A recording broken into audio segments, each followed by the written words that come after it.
Nintendo only had one big announcement for E3 2018, and that was Super Mario Party. Of course, there were other smaller third-party things like the Demon X Machina game or Overcooked 2, but the only first-party announcement was Super Mario Party. And even though it sucks that we're literally getting one new announcement from this E3 that was hyped up so much, that one announcement is looking really, really good. Super Mario Party is not just another Mario Party, but instead it takes the best aspects from all Mario Party games, and it also adds in something completely original that could boost this title up and make it incredibly fun to play with friends. And that's what we're going to be talking about today.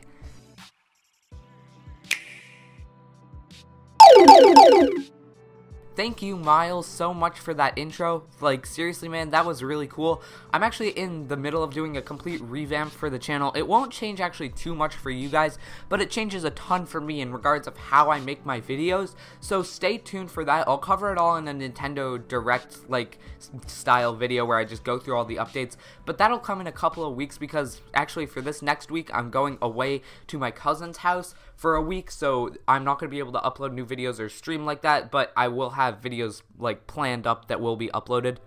Anyway, let's get into how Super Mario Party is not just another Mario Party. In fact, it is something much more, and it symbolizes Nintendo's actual willingness to listen to the fans this time around. So when people think of Mario Party, they generally think of two different categories: the good Mario Parties and the bad Mario Parties. We're just gonna call them Group A and B just so we don't get any like fans like being like, oh, I liked Mario Party 9 or whatever. But generally what is classified as Group A, the good Mario Parties, are everything up until Mario Party 8, because that was the last one where you were allowed to free roam on your own. And then everything after that, including Mario Party 9, 10, and all the 3DS ones, the like All-Star Top 100, I don't know, all the 3DS ones, that is considered Group B, or the bad Mario Parties. Now, I am not saying that all those games are inherently bad. I had a lot of fun with Mario Party 10, which is generally considered to be one of the worst Mario Parties. I'll just admit that they're not even close to on the level of the actually good Mario Parties Group A. Anyway, with Super Mario Party, many people wanted Nintendo to refresh the entire series and just go back to Group A, the stuff that was considered good. And Nintendo literally uses the word refresh in the like game description. It's a complete refresh of the Mario Party series, which is awesome. Thank you so much, Nintendo, for listening to the fans. They even ditched the numbering system and just go with a subtitled game like Super Mario Party, which is something I exactly predicted in my predictions video. However, they didn't only jump back to what was considered Group A, the good Mario Parties, they also took the best aspects from Group B and created a little bit of new stuff which could actually be a huge selling point for this game. We're gonna go through all of that right now. So the stuff they took from Group A is pretty obvious. The boards are back to normal. There are no more just, oh, you have to ride in a car with literally everyone else, because that defeats the purpose of the game. You all have individual turns, there's a minigame after every set of turns, you roll a dice block to move along. It is just like standard Mario Party, but with some extra things thrown in. And that is amazing. We all wanted this complete refresh of the Mario Party franchise to be like that, to just go back to Group A, the good Mario Parties, and just, yeah, that's pretty much it.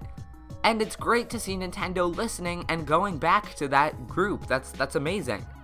However, what's even cooler is not only did they refresh the series and call it a day, but they actually went into Group B and siphoned out some of the best parts and put it into Super Mario Party.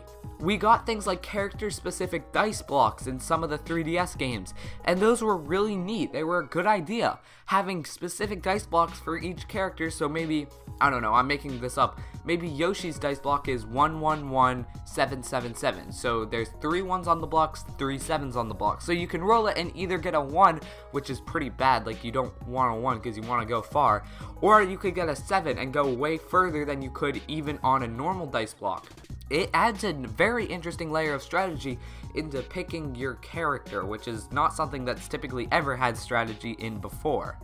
We also got an entirely new mode, just like some of the 3DS Mario parties, where you all move at the same time. I personally have never played any of the 3DS Mario parties, but I've heard that that mode was kind of fun. People just wished they had an actual Mario Party on their devices, so I'm glad that this mode where everyone moves at the same time is in the Switch game, Super Mario Party, and I'm even more glad that it's not like necessary, like it's its own separate thing, and Nintendo recognizes that and still gives the fans what they want. I think that's really awesome, but the coolest part about this game for me is the actual new stuff. Now, I'm not talking new mini games or new boards, I'm talking completely new mode in Toad's Rec Room. So basically, Toad's Rec Room is a completely new mode where you can play games with multiple Switches combined, and it takes use of the Switch in a way we've never seen before. I'll quickly explain how, because I don't know if this is going to be a huge mode, but it's very, very cool to see them use the Switch in completely new ways almost 2 years into the Switch's lifetime. So basically, you take two different Switches, you sync them up somehow, and play different mini games. These mini games take use of the Switches and make them kind of function as dual screen monitors, where if you have two monitors hooked up to your computer, you can drag one tab of Google Chrome over to another one, and it looks like it's just traveling across the monitor. It makes the monitors look like they're together, they're combined together.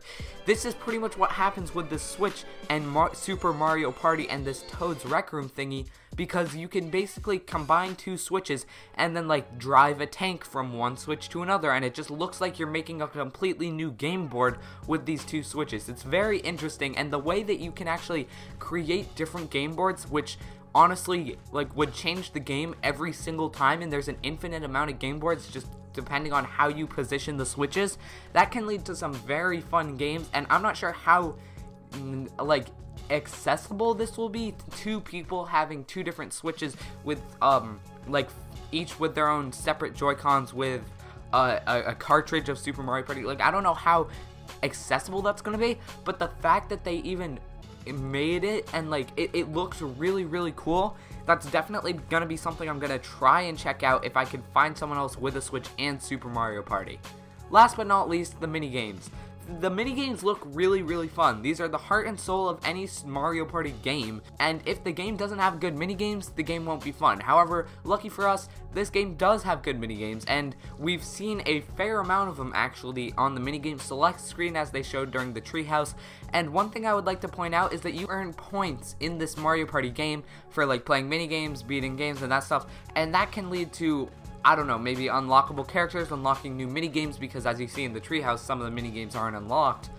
It doesn't necessarily say what the points are used for, but the fact that there are points, it can lead to a lot of replay value, and that's something I've definitely been missing within the Group B Mario games, because I remember in Mario Kart 8, there was a whole, Mario Party 8, excuse me, there was a whole bazaar of things you could buy, and I don't think they had that in the later Mario Party games, so it's great to see them returning to that as well, adding in just more replay value.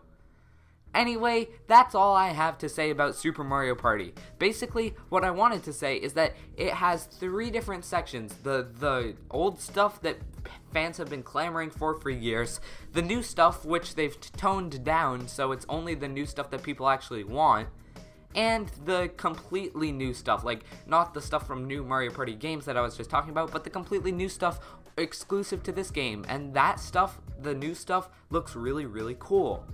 Anyway, thank you guys so much for watching. I'm really getting excited for this game, and if you haven't watched the 2 Treehouse videos, it shows about 40 minutes to an hour of gameplay in total, and it really gives you a better idea of how good this game's gonna be. So I'd suggest watching them if you're interested in the game at all. Anyway, thank you guys for watching. I'm Thomas from the Switch Shop, signing off. Peace.